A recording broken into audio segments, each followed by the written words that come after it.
At my own brother's award ceremony, security stopped me. "Show, ma'am, you're not on the list." My brother, Ethan, smirked at his wife. "My sister is just a useless desk jockey. She should have married a real officer." He had no idea my desk job was about to save his life and destroy his pride on the exact same day. My name is Sophia Hayes. I am 34 years old. And on this brilliant May morning, the very air I breathed felt like a prelude to a familiar betrayal. It came in on the salty, sharp wind as I drove my car over the majestic arch of the Chesapeake Bay Bridge, the sun glinting off the water in a way that felt far too cheerful for the occasion. Ahead lay the hallowed grounds of the United States Naval Academy, Annapolis, a place where the stoic red brick walls seemed to hum with whispers of honor, discipline, and a very specific, masculine brand of duty. As I found a parking space, I watched them, the proud military families, their postures straight, their faces beaming as they strolled across the immaculate green lawns. Their sons and daughters, the midshipmen, stood like statues in their pristine dress whites, the embodiment of a legacy I was born into but never truly allowed to claim. A quiet, complicated knot of pride for my younger brother Ethan tightened in my chest. It was a feeling I had learned to temper over the years, to shield with a well-worn layer of resignation. I knew my role today. It was a part I had been playing for 15 years, a well-rehearsed performance as the supportive older sister, the quiet footnote in the grand story of the family hero. I was a shadow, a name whispered in the background. Taking a deep, steadying breath, I steeled myself to once again play the part of the sister with the desk job.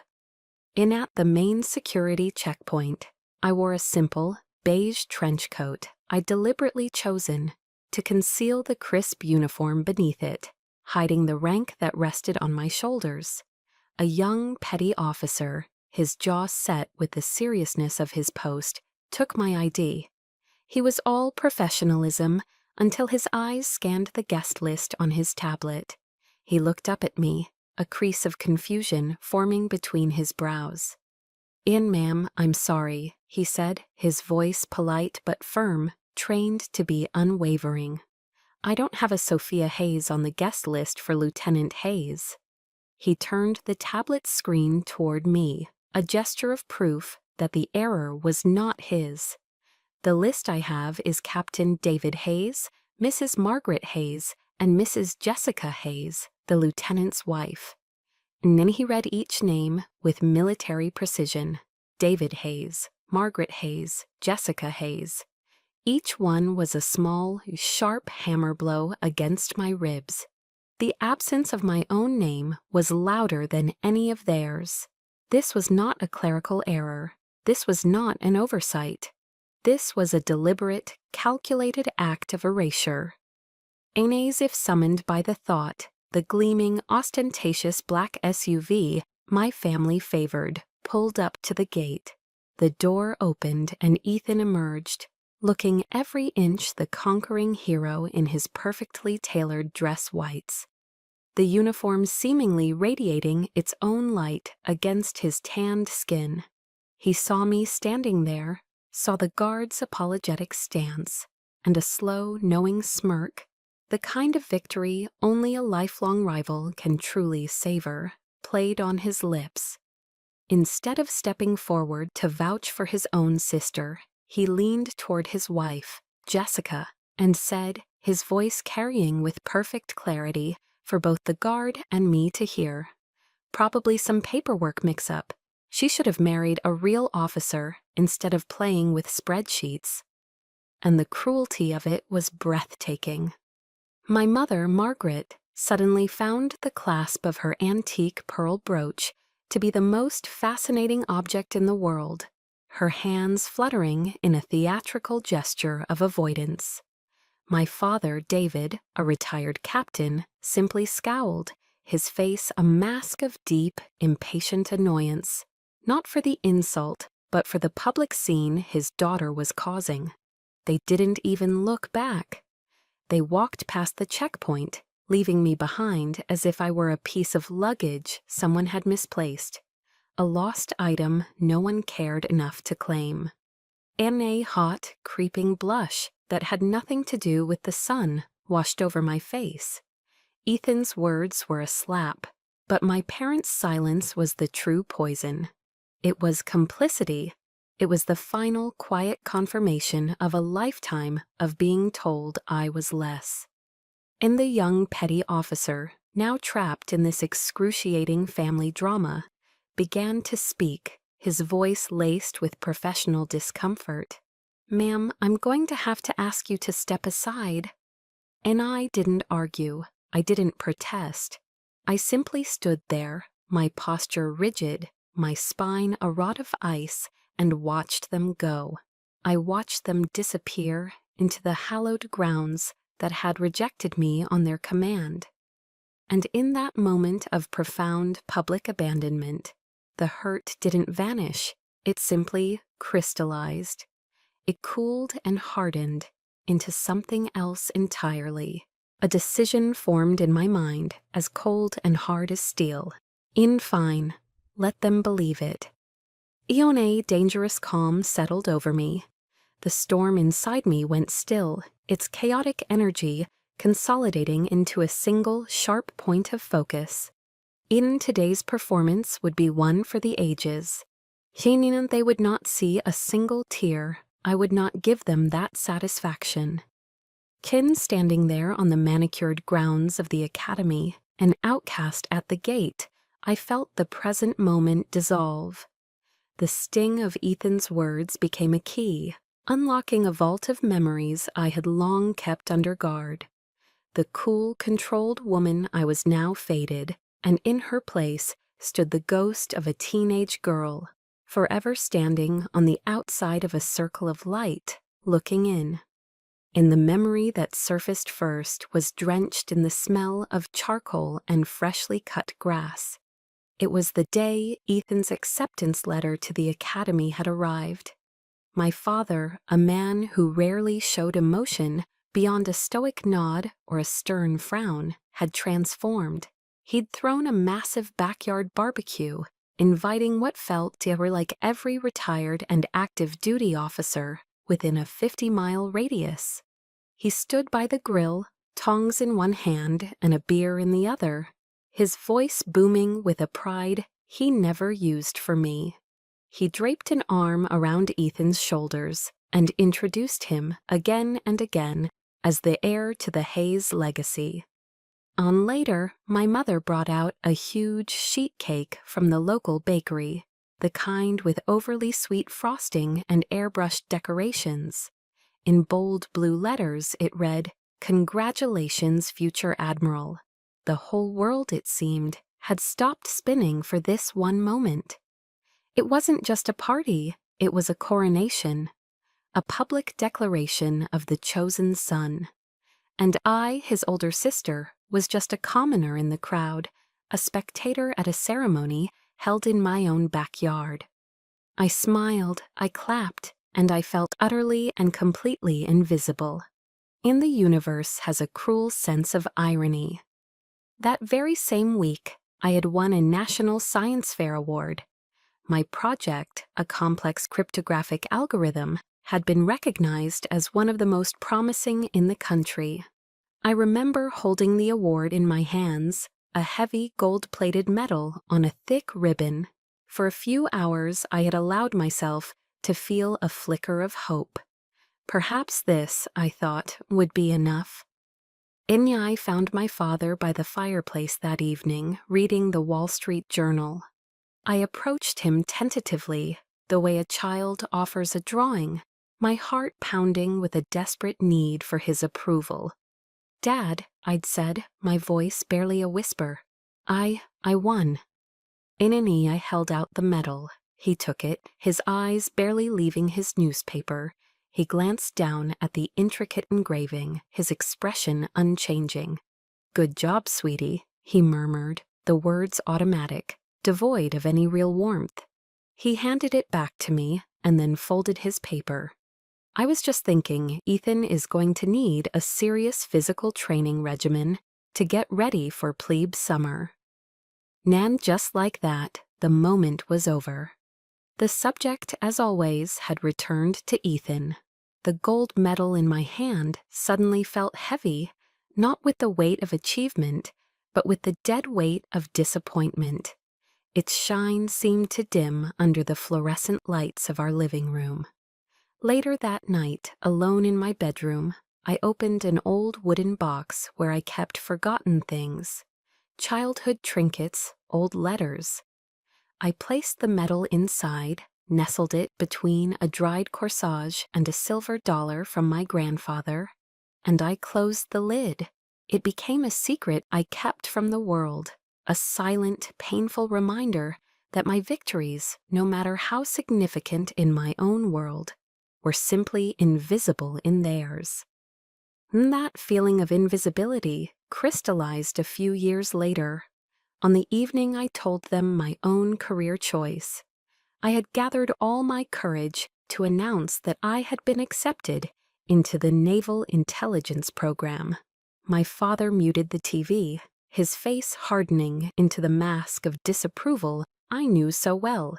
He stared at me across the coffee table, his silence more intimidating than any shout. "Isn't it intelligence?" he finally said, the word tasting like an insult on his tongue. "That's a support role, Sophia. It's for people who can't make it in combat. The Hayes family are not support staff." My mother, ever the peacekeeper, jumped in with a placating smile. "Now, David," she'd said softly, laying a hand on his arm, "perhaps it's safer for her that way." In her words were meant to be a comfort, but they were a dagger. Safer for her. The implication was clear. I was weak, fragile, in need of protection, not suited for the real, glorious danger that men like my father and brother were born for. They didn't see my choice as strategic, as a different kind of warfare fought with intellect and analysis. They saw it only as a deviation from the path of glory they had laid out. A quiet failure to uphold the family tradition. That was the foundation upon which my entire career was built. On their dismissal, that was the fuel. The quiet, burning resentment from 1,000 tiny cuts had forged a resolve in me that they could never understand. My family thinks I play with spreadsheets. They picture me in a sterile government office, a beige cubicle, my greatest daily challenge a paper jam in the printer. The bitter irony is that they're not entirely wrong about the sterile part. They just have no concept of what that sterility truly contains. They know nothing of the place we call the tank.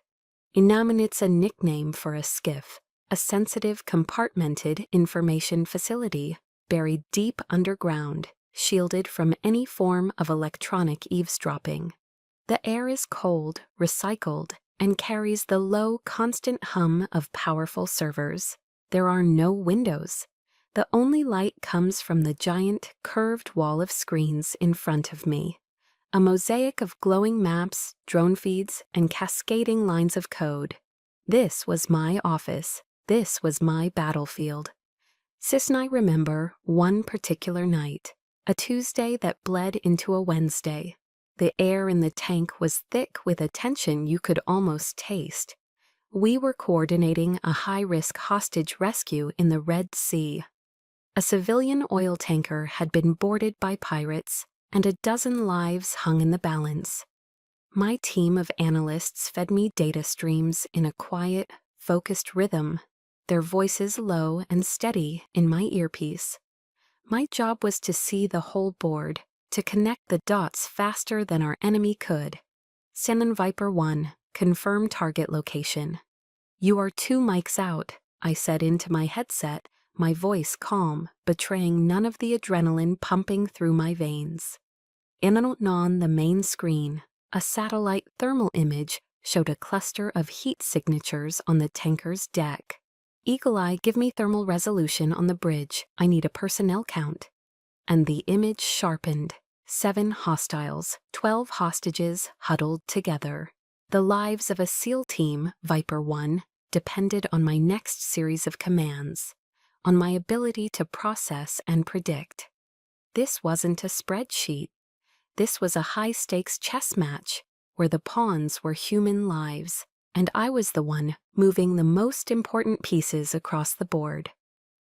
It was in that moment of peak concentration, as I was about to give the green light, that my personal cell phone, tucked away in my pocket, vibrated.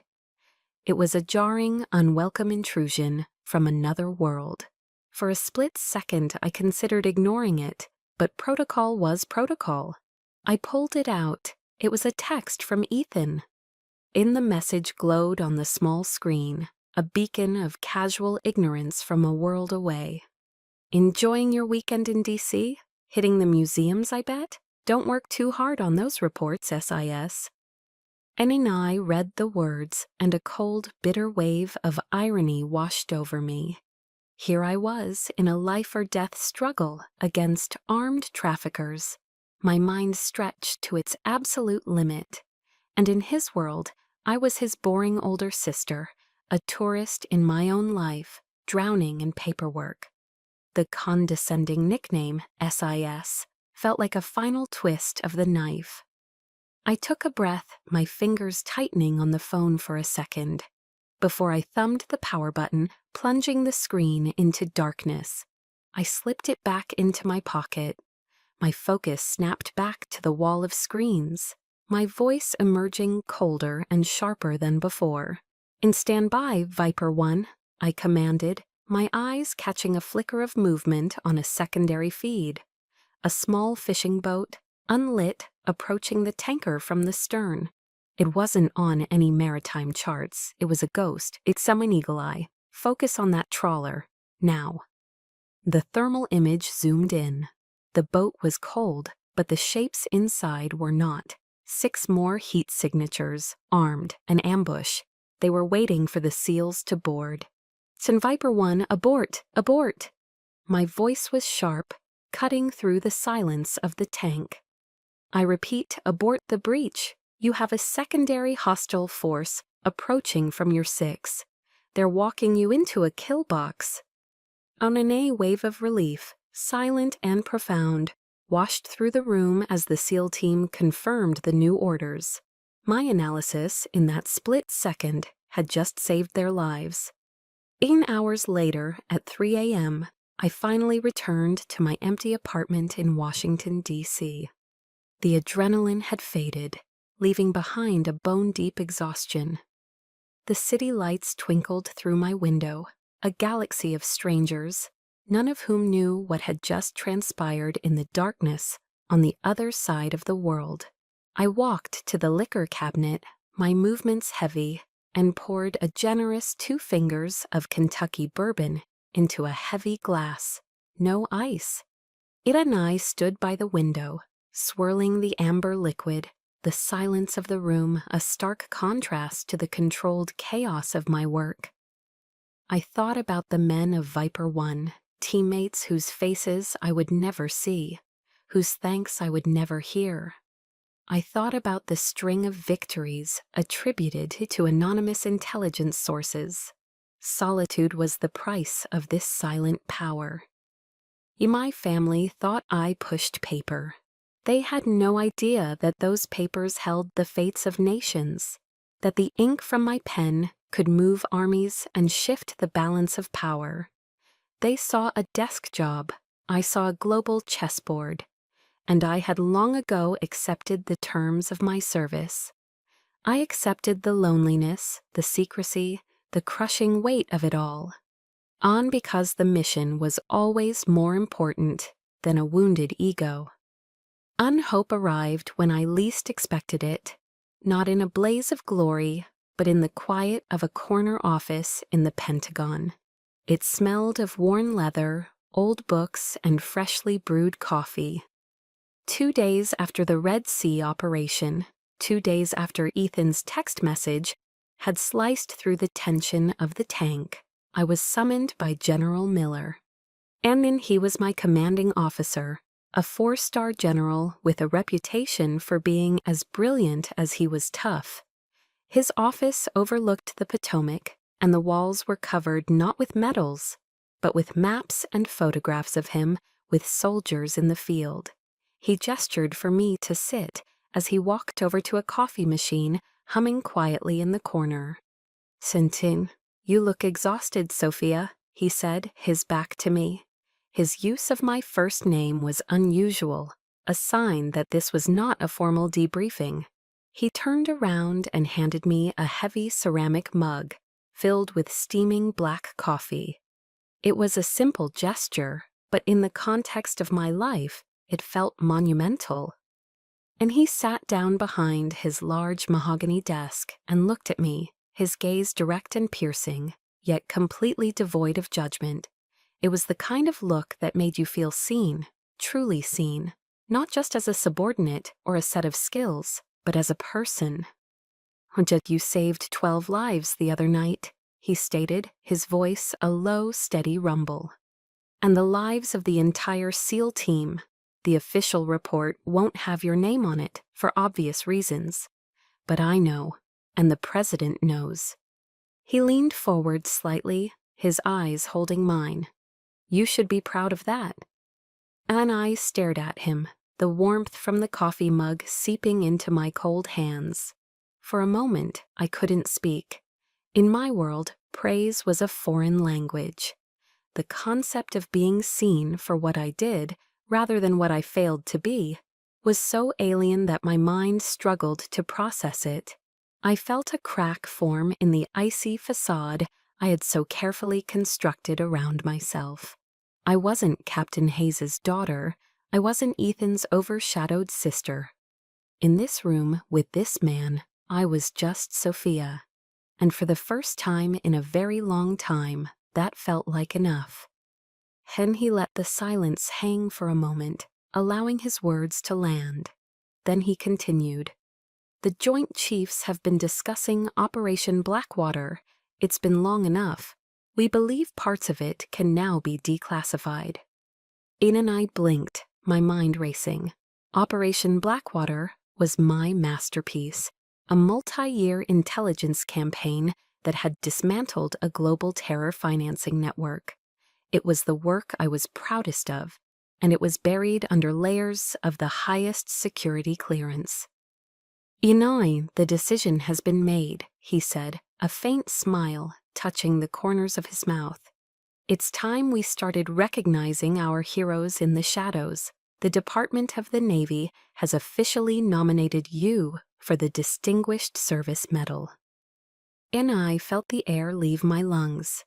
The Distinguished Service Medal. It was one of the highest non-combat honors, a recognition reserved for senior officers who displayed exceptionally meritorious service in a position of great responsibility. I was stunned into silence. He began to speak about my career, referencing specific operations, strategic successes, and analytical breakthroughs, accomplishments I had locked away in classified files, accomplishments even I had almost forgotten in the relentless churn of the next mission. He saw the whole picture, the entire tapestry of my career, not just the disconnected, meaningless threads my family perceived. Raw, unfamiliar emotion swelled in my throat. On impulse, driven by the unexpected safety of this space, I heard myself confess the one thing I never spoke of. "Sir," I said, my voice barely a whisper, "my own family. They think I have a desk job. They think I push paper." And I expected a nod of sympathy, perhaps a look of pity. Instead, General Miller leaned back in his chair and let out a deep, booming laugh. It wasn't a laugh of ridicule. It was a laugh of pure, unadulterated delight, of someone who appreciated a grand cosmic irony. "In a desk job," he roared, shaking his head in disbelief. "Well then, He leaned forward again, his eyes twinkling with a sudden, brilliant idea. In that case, I think we ought to give them the biggest surprise of their lives. And he paused, letting the idea form, a master strategist seeing a new move on the board. Your brother's awards ceremony is next month, isn't it? At Annapolis. Anai nodded, confused. In how poetic would it be, he said, his smile widening, to recognize two of Captain Hayes's children on the same day, for two very different, but equally vital, forms of service to this nation.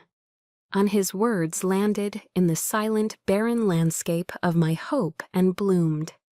A wild, audacious idea took root in my mind. The thought that my truth, my real story, could finally be brought into the light, not by my own desperate explanations, but by the undeniable official recognition of the United States Navy. The thought was terrifying, and it was intoxicating. In the seed of hope General Miller had planted felt fragile, a delicate green shoot in the barren soil of my heart. But my memory, a far more cynical and experienced gardener, immediately conjured the ghost of the last 4th of July, a day that served as a perfect, suffocating reminder of why such hope was a dangerous thing to entertain. And the scene replays in my mind like a worn-out home movie, a tableau of quintessential American perfection. My parents' sprawling backyard in suburban Virginia, heavy with the smoky, savory scent of burgers and hot dogs, sizzling on my father's oversized gas grill.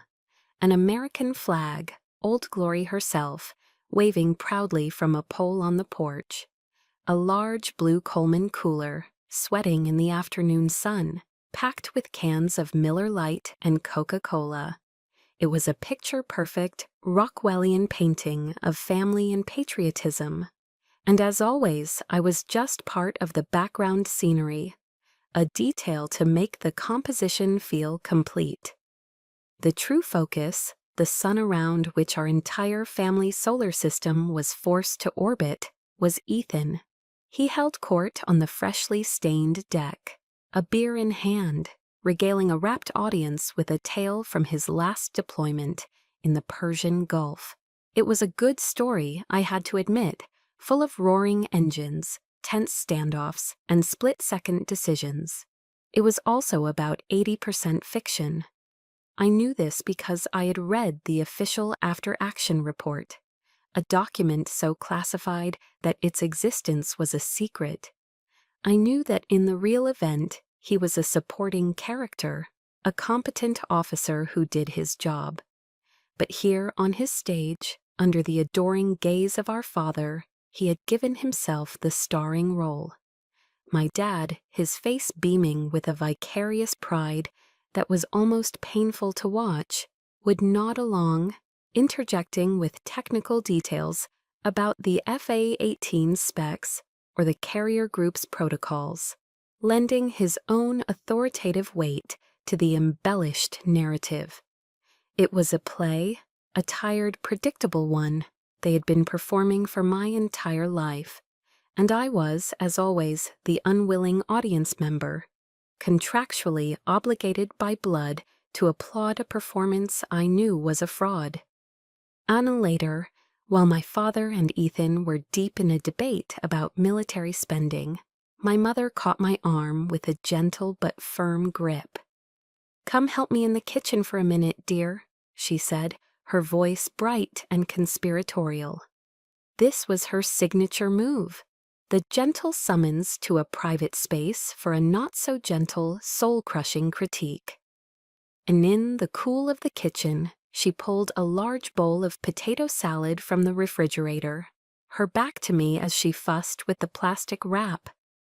"You see Jessica out there," she began, her tone meticulously casual. "She just knows how to take care of Ethan. She makes his life so easy when he's home. It's a real gift, you know." She turned to face me then, her smile a carefully constructed mask of maternal concern that didn't quite reach her eyes. A career is a wonderful thing, Sophia.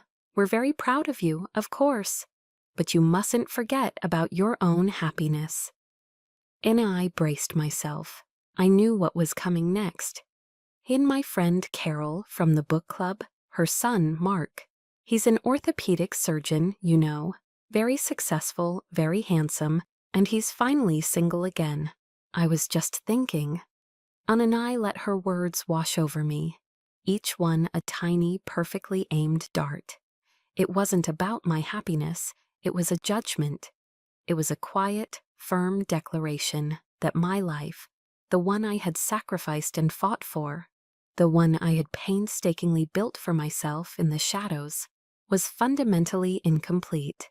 My career in her eyes was not a source of pride or fulfillment, but a temporary placeholder, a waiting room for the only event that truly mattered in a woman's life, marriage. I wasn't a success. I was a problem to be solved, a loose end to be tied up in a neat matrimonial bow with a doctor. And that's very thoughtful of you, Mom, I said, my voice perfectly even, a testament to years of practice. But I'm happy. The lie felt thin and brittle in the air between us. When we returned to the patio, the sun was beginning its slow descent, casting long, dramatic shadows across the lawn. Ethan, now 3 beers in, was louder, his confidence amplified by the alcohol and the fawning audience. He spotted me, and with a boisterous laugh, draped a heavy, familiar arm over my shoulders. His gesture was a prelude to an attack disguised as brotherly affection. "And hey, sis," he said, his voice overly jovial. He pulled me a little closer, forcing the small group of his friends and our parents to pay attention. "I've been meaning to ask you." He paused for dramatic effect. "When are you going to put in for a transfer to a real position?" And the question landed in the suddenly quiet circle like a grenade. He continued, either oblivious or indifferent to the sudden tension. "Somewhere you can actually make a difference. Must be pretty damn boring sitting in the Pentagon all day, pushing paper." And there it was, the annual public dismissal of my entire life's work. In front of everyone, he had reduced my career, my sacrifices, my secret victories, and crushing responsibilities to nothing. A boring, meaningless waste of time. He wasn't just asking a question, he was passing a verdict. And I felt it then. A wall of ice beginning to form around my heart. A defense mechanism I had perfected over decades. It started at my core and spread outwards, a cold, crystalline barrier against the casual, smiling cruelty of his words. On the outside, I held my own smile in place. It was a polite, placid, utterly empty expression. "Oh, and I like my work, Ethan," I said, my voice a perfect imitation of calm. But inside, behind that wall, I felt a fundamental shift. The ice, which for years had been just a shield, was now becoming something else. It was getting higher, thicker. It was no longer just a defense. It was becoming a fortress. And I knew, with a certainty that chilled me to the bone, that it was very, very close to reaching its peak. And have you ever had a moment where time seems to slow down, where the world narrows to a single, hyper-focused point of humiliation? That was me, standing at the gate, with the guard's polite, dismissive words hanging in the air. "Ma'am, I'm going to have to ask you to step aside." It's the politeness that makes it worse, isn't it? The professional, dispassionate tone that says, "This isn't personal, I'm just doing my job," when everything about the situation feels deeply, excruciatingly personal. My feet felt like they were cemented to the asphalt. I was an exhibit in a zoo of my own family's making, trapped in the spotlight of their casual cruelty. And then, through the thick, suffocating air, a new sound emerged. It was the quiet, confident purr of an engine you only find in a government-issued black sedan. The car glided to a stop beside us, and when the rear door opened, General Miller emerged. He was in his full dress uniform, and in the bright morning sun, the 4 stars on each of his shoulders seemed to burn with a light of their own. You know a leader when you see one. It's in the way they stand, the way they survey a scene in a single, all-encompassing glance. He saw me, frozen.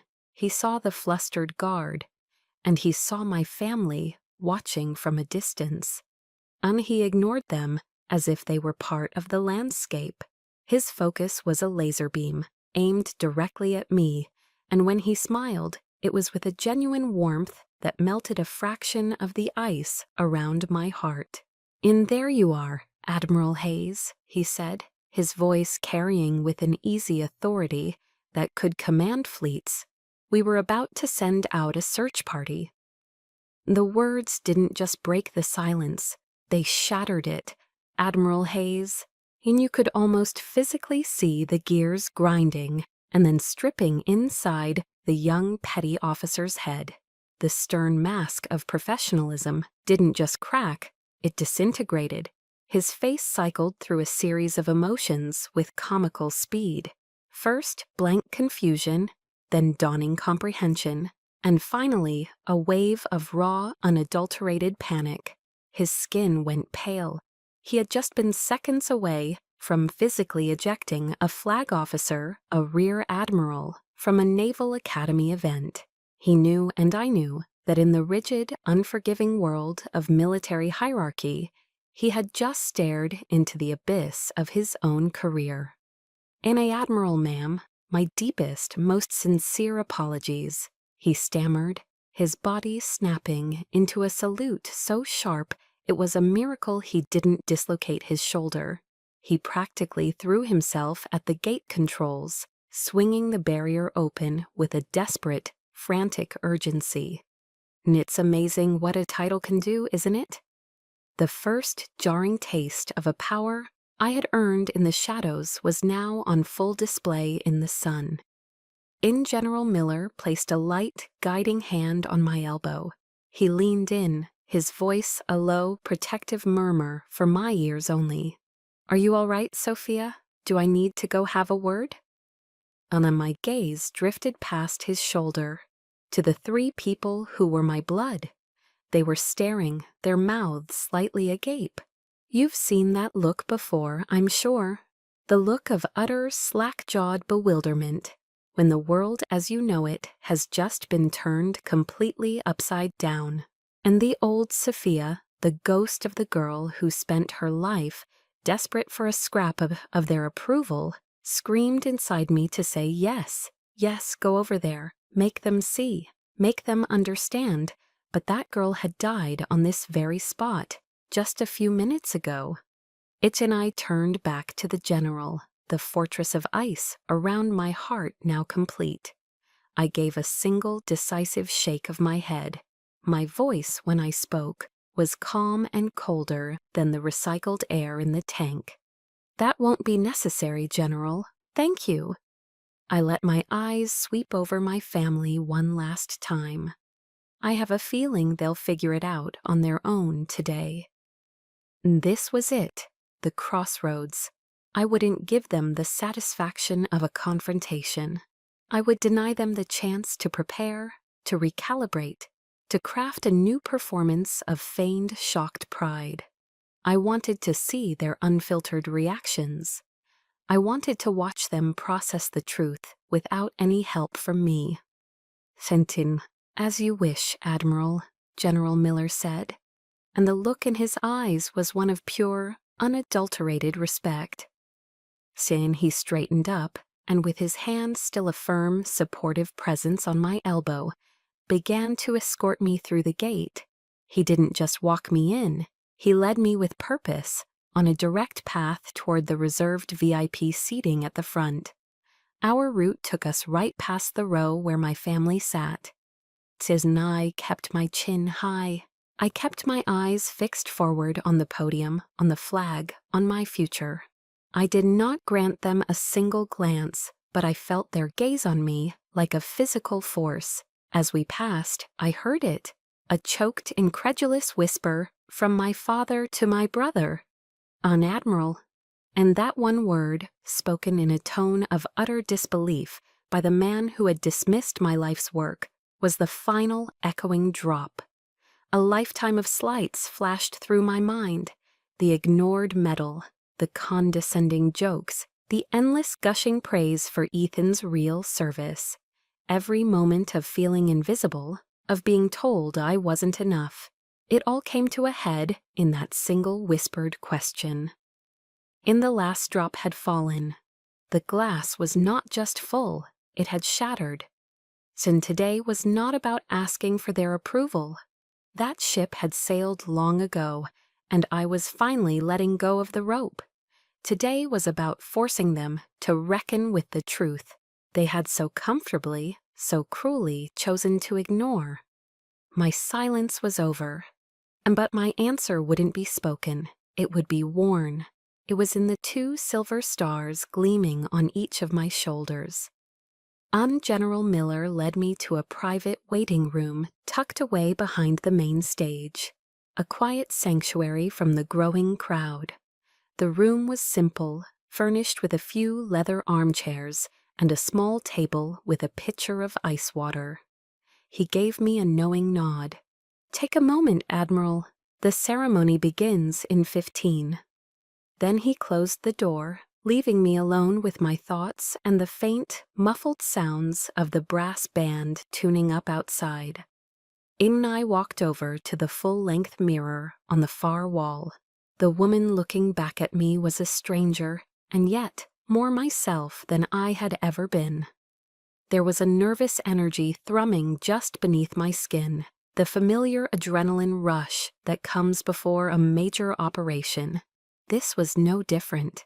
This was a strategic maneuver, one that required careful, deliberate preparation. My hands moved with practiced precision. I slipped off the beige trench coat, the civilian armor I had worn for so long. I folded it neatly and placed it on a chair. It lay there, a soft, crumpled symbol of the person I used to pretend to be, a ghost. And beneath it was the crisp, immaculate uniform of the United States Navy, the service dress whites. I took a moment to adjust the fit, smoothing the fabric over my shoulders. Then, from a small velvet-lined box I took from my purse, I retrieved my rank insignia, 2 silver stars for each shoulder board. They were cool and heavy in my palm. This wasn't just about dressing for a ceremony. This was a silent, personal ritual. With slow, methodical movements, I affixed the stars to my shoulders. Each click of the pin into its fastening was a decisive sound, a final confirmation. Click. This is who I am. Click. This is what I have earned. And I was no longer just Sophia Hayes, the quiet daughter. I was Rear Admiral Hayes, a flag officer in the most powerful navy in the world. I was dressing myself in the truth. When I stepped out of the waiting room and back into the designated VIP section, the atmosphere had changed. The seats were filling up, a sea of uniforms and formal attire. A few senior officers, a vice admiral I knew from the Joint Staff, and a Marine Corps general spotted me. Their faces lit up with genuine recognition. "In Admiral Hayes," the vice admiral said, extending his hand. "I heard they were finally declassifying Blackwater, a phenomenal piece of work. Congratulations." "And long overdue, Sophia," the Marine general added with a gruff, approving smile. "You and your team ran circles around them. We owe you one for that." Each handshake, each word of praise from these men who understood the sacrifices, who spoke the same language of service and strategy, was like a brick being laid in the foundation of my confidence. It was a stark, almost painful contrast to the cold, confused stares I could feel, coming from the guest section. My family didn't know me. But these people, my peers, my colleagues, they knew. Their respect was a shield, a solid, impenetrable wall of validation that I would carry with me into the battle ahead. In I took my assigned seat next to General Miller, my back straight, my hands resting calmly in my lap. And then I allowed myself to feel it, the weight of their gaze from across the aisle. I didn't need to look to know they were staring. I could feel the intensity of it, a mixture of disbelief and a dawning panicked confusion. Etienne and I could picture the scene perfectly. My father leaning in, whispering urgently to my mother fanning herself with the ceremony program, her eyes wide with shock. And Ethan, I could feel his stare most of all. It was a focused, burning beam of bewilderment. He would be looking at the 2 silver stars on my shoulders, the impossible, incomprehensible truth of them. In his mind, the math wouldn't add up. The sister he had mocked just an hour ago, the boring paper pusher, was wearing a rank that took most men a lifetime to achieve, if they ever did. And I met his gaze for a fraction of a second across the crowd, offering nothing more than a calm, polite, almost imperceptible nod. Then I turned my attention back to the stage. And the game had begun. But for the first time in my entire life, I wasn't a pawn, sacrificed for the sake of the king. On today, I was the queen, and I was about to checkmate them all. My silence now was more powerful than any argument I could ever make.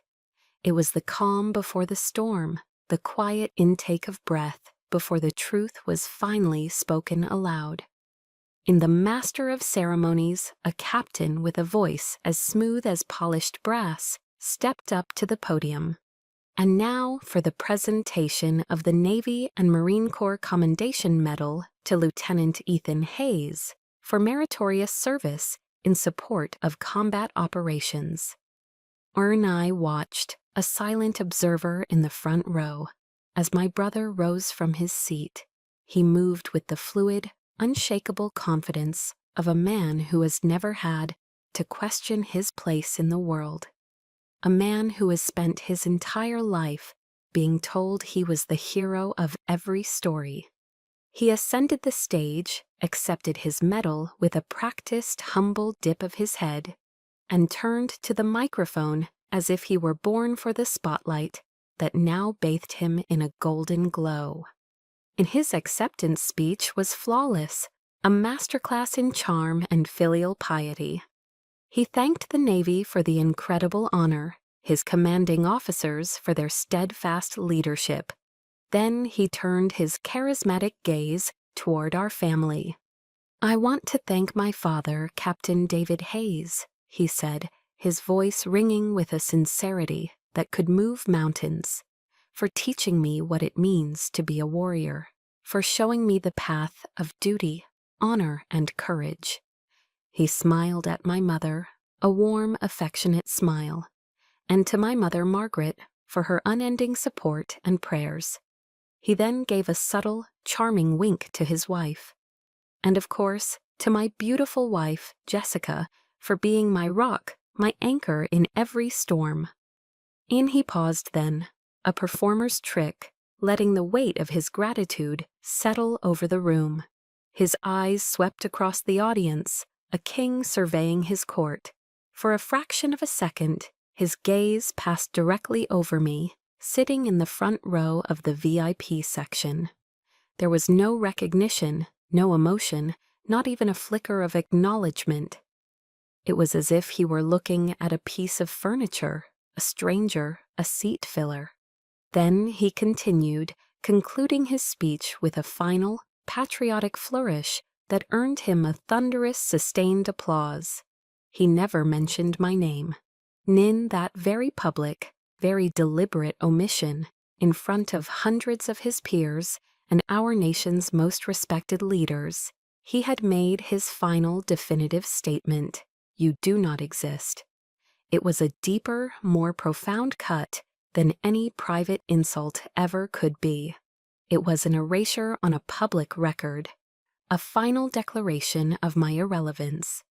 As he walked off the stage, soaking in the adoration, I felt the last faint flicker of any sisterly sentiment within me extinguish, leaving behind nothing but cold, hard clarity. And when the applause finally faded, General Miller did not return to his seat. Instead, with a quiet purpose that immediately drew every eye in the room, he walked to the podium. The entire auditorium, a moment ago filled with sound, fell into a sudden, expectant silence.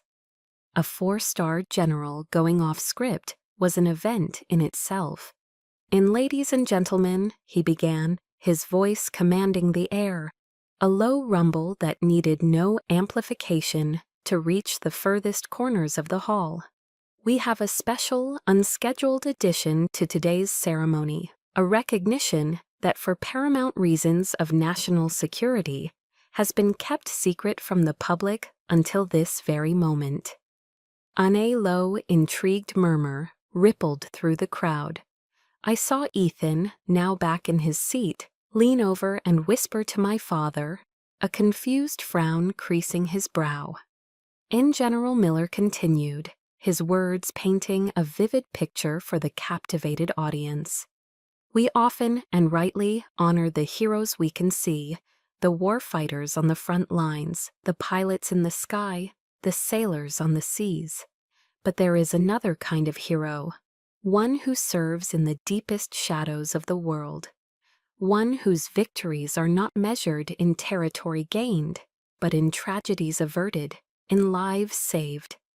Their battlefield is a global network of whispers, data, and secrets." On the air was now thick with anticipation. The audience was leaning forward in their seats, completely under his spell. "On it today," the general boomed, his voice resonating with a fierce pride. "We have the distinct honor of finally recognizing the commander of the now declassified Operation Blackwater, one of the most successful and critically important intelligence operations in the modern history of the United States Navy."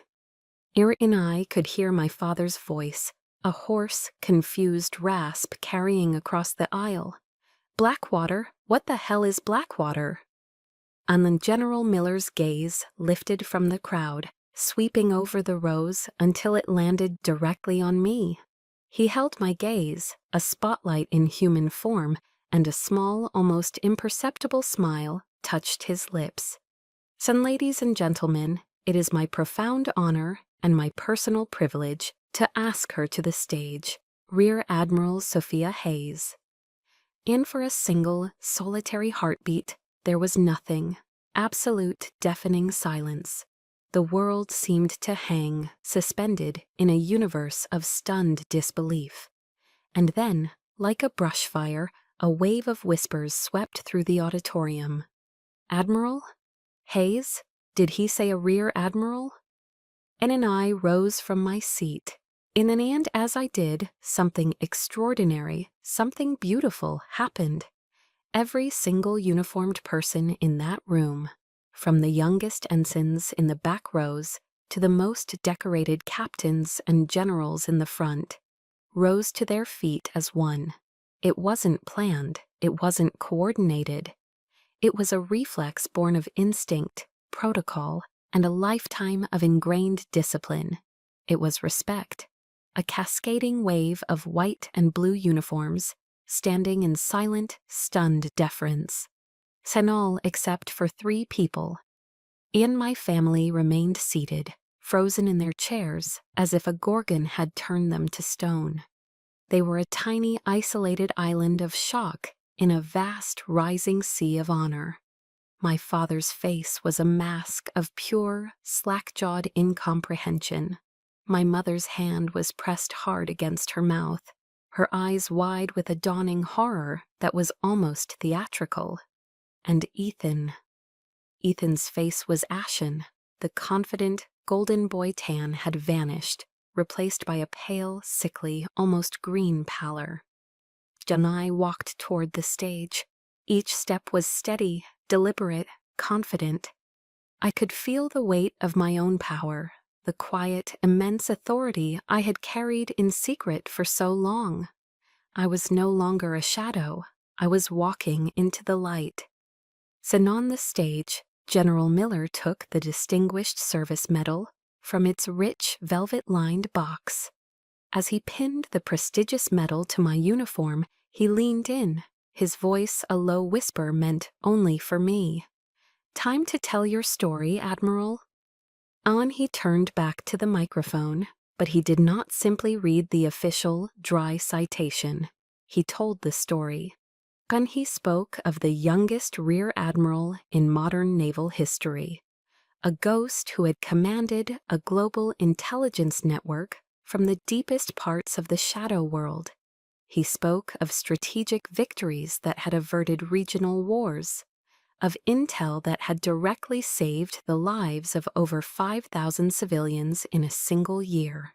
He painted a picture of a new kind of warfare, fought not with guns but with intellect. And then he delivered the final, devastating, perfectly aimed blow. "And just last year," he said, his voice ringing with emphasis, with purpose. "It was actionable intelligence gathered and analyzed in real time by Admiral Hayes's unit that directly resulted in a U.S. destroyer being saved from a catastrophic, coordinated anti-ship missile ambush in the Persian Gulf." And I let my eyes drift from the general, from the cheering crowd, to my family, and I watched the truth detonate in their faces. My father looked like he had been physically struck, his body rigid, his eyes seeing something far away, replaying a history he never knew. My mother let out a small, strangled gasp, her knuckles white where her hand was pressed to her lips. But it was Ethan's face I will remember for the rest of my life. The blood drained from it completely. The confusion was gone, replaced by a sickening, horrifying dawn of absolute comprehension.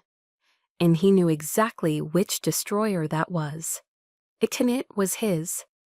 The applause felt like a distant ocean roar. Standing on that stage, with the weight of the medal on my chest and the respect of my peers surrounding me, I felt a sense of quiet, profound release. The battle was over. The truth was out.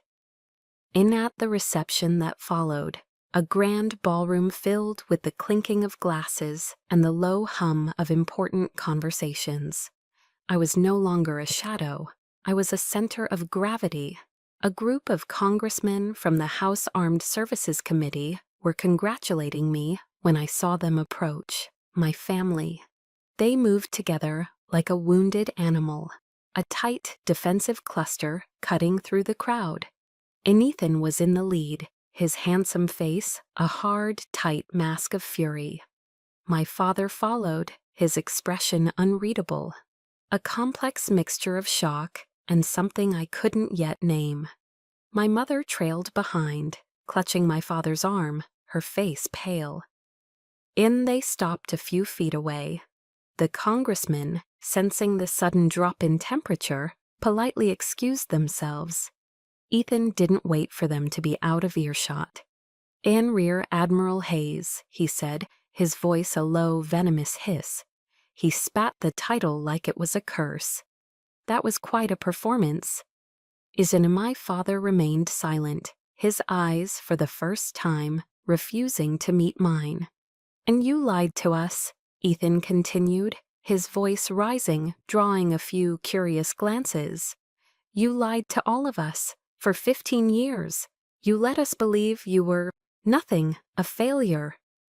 Then I saw General Miller across the room catch my eye. He gave a subtle, almost imperceptible signal to one of his aides. A young, polished lieutenant commander appeared at my elbow instantly. "Admiral," the aide said smoothly, his voice a calm counterpoint to Ethan's rising anger. Perhaps this conversation would be more comfortable in the private conference room? And he led the way, and my family had no choice but to follow.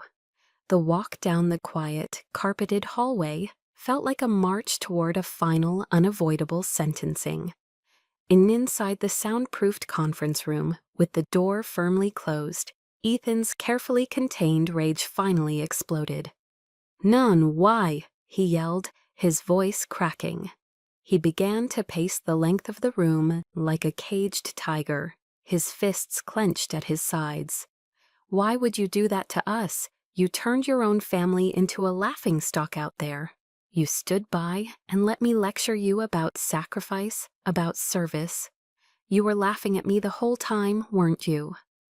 And he spun to face me, his eyes wild with a wounded pride I knew all too well. It was the Hayes pride, the pride of the warrior. "And I was on the front lines," he shouted, jabbing a finger at his own chest. "Dad was on the front lines, we served, and you sat in a goddamn air-conditioned office, playing war games on a computer, and you get a medal bigger than both of ours combined? It's a joke. It's insulting." His words were a desperate, frantic attempt to rebuild the pedestal he had just been knocked from. He wasn't angry that I had lied. He was angry that I was more successful than he was. He was angry that my desk job had saved his life. And I let him vent. I let the storm of his ego break against the calm, silent fortress I had become. I walked over to the mahogany conference table, poured a glass of water from the crystal pitcher, and took a slow, deliberate sip. I waited until his shouting subsided into ragged, heavy breaths. And only then did I speak. My voice was quiet, devoid of any emotion, as flat and calm as a still lake. "And I was never laughing at you, Ethan," I said, setting the glass down with a soft click. "I was doing my job, a job that, by its very nature, required absolute secrecy." And I shifted my gaze from him to my father. For the first time, he looked me in the eye. "And did you ever once ask me about the specifics of my work, Dad?" I asked, my voice still quiet, still controlled. "Or did you just assume it was paper pushing because it didn't involve a weapon?" I turned to my mother, who was now weeping silently into a handkerchief. "Did you ever once ask me if I was happy with my career, Mom? Or did you just ask me when I was going to get married?"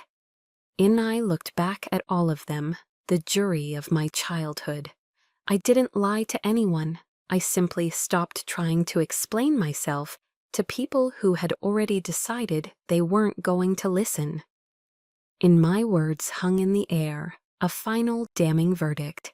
The silence that followed was heavy, absolute. My father, the indomitable Captain David Hayes, seemed to shrink before my eyes. He bowed his head, and in that moment, for the first time in my life, he looked old. He looked defeated. And just then, the sharp, distinct ring of my encrypted satellite phone cut through the silence. It was a sound that meant only one thing: duty calls. I glanced at the screen, then back at the shattered remains of my family. "How do I have to take this?" I said, my voice crisp and professional again. "It's a call I can't miss." And I turned and walked toward the door, my heels clicking softly on the polished floor. I paused with my hand on the doorknob, my back to them. I allowed one last small piece of my old self to speak. "Eldon, I love you," I said, the words feeling foreign but necessary. "But I will not be dismissed by you ever again. If we are going to have a relationship from this day forward, it will be one that starts with respect, real respect." John and I let the words hang in the air for a moment, a final non-negotiable term of surrender. And think about it. And then I walked out of the room, closing the door softly behind me, leaving them alone in the echoing silence of the truth. 6 months passed, 6 months of careful, tentative steps across a newly drawn map. My ultimatum at the ceremony wasn't a finish line. It was a starting line for a different kind of relationship, one I wasn't sure my family was capable of running. Ek and I walked into my parents' living room on a quiet Sunday afternoon. The first thing I noticed was something new against the far wall. It was a beautiful, glass-fronted display cabinet made of dark cherry wood. My father was there, a soft cloth in his hand, carefully polishing the glass. His own medals and my grandfather's were arranged tastefully on the lower shelves. But in the center, on the main shelf, at eye level, sat my Navy Distinguished Service Medal. It was flanked by a framed, high-resolution photograph of me on the stage at Annapolis, with General Miller pinning the medal to my uniform. And my mother came in from the kitchen, carrying a plate of her classic chocolate chip cookies, still warm from the oven. She smiled at me, a real smile, one that reached her eyes. "Ken, your father built that last month," she said softly. "He said it was the first time the Hayes family display case told the whole story of service. And not the story of the men, not a story of combat versus support. Just service." It was a small change in wording, a subtle shift in the family narrative, but it felt as significant as the moving of a continent. And yet that evening, dinner was different. The air was lighter. The usual performance was gone. There were no exaggerated war stories, no bravado. Instead, my father, after clearing his throat, looked at me across the dinner table. "Sophia," he began, testing the name out, "what are the biggest challenges you face with personnel management at the Pentagon? With that many high-level civilians and officers, the politics must be complex." And it was a real question, a question born of genuine curiosity. Later, Ethan talked about a new risk analysis protocol he was implementing on his ship. "It's funny," he said, not quite meeting my eye. "Some of the principles, I feel like I learned them from somewhere." He chanced a quick glance at me, a shy, almost embarrassed smile touching his lips. It was his way of acknowledging my world, of admitting its value without having to say the words directly. And then, my mother raised her wine glass. "A toast," she said, her voice clear and steady. "Not to the men of the family, but to the strength and intelligence of all the Hayes children, in all their forms." We all clinked glasses. The oppressive, competitive tension that had defined every family meal I could remember was gone, replaced by a quiet, fragile, but very real warmth. And after dinner, Ethan and I found ourselves on the old wooden swing on the back porch, a place where we'd spent countless childhood summer evenings. For a long time, we just sat in a comfortable silence, listening to the chirping of the crickets. And he was the one who spoke first, his voice low and devoid of its usual arrogance. "I'm sorry, Sophia," he said, his eyes fixed on the dark tree line at the edge of the yard. "The way I treated you, the things I said about your work, it was never about you. It was about me." And he took a shaky breath. I needed to be the hero. I needed it, to feel like I was living up to Dad's expectations, to the family name. I was so insecure that I couldn't stand to see that you had found your own way, a way that I didn't understand. And his confession was a balm, a healing medicine for a wound I didn't even know was still bleeding. And I felt a real smile, a genuine, unforced smile, spread across my face. "Thank you for saying that, Ethan," I said softly. I looked out at the yard, at the fireflies beginning to blink in the twilight. For the longest time, I thought I needed this family's approval to feel whole. I thought my value was something you all had to give me. And I placed a hand over my own heart. But all those years of being misunderstood, they taught me something more important. My worth isn't determined by anyone else. It's right here. It always was. I looked at him. Having you all finally see it, that's a gift, a wonderful gift, but it's not a prerequisite anymore. Nathan nodded slowly, a look of profound understanding on his face. I'm really proud to be your brother, Sophia. And for the first time, I could say it and mean it with every fiber of my being. Annan, I'm proud to be your sister. In the peace I felt in that moment wasn't a victory. It was something better. It was acceptance. It was a dawn I had made for myself.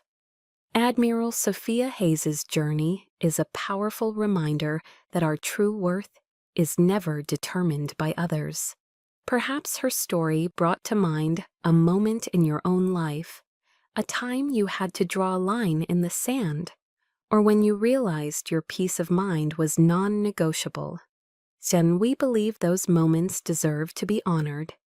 If you've ever felt like Sophia, let us know in the comments below. For more stories that empower and validate, subscribe to Chosen Revenge, where a new story is always waiting to honor yours. Your experience matters here. Hakis Ansoi Han.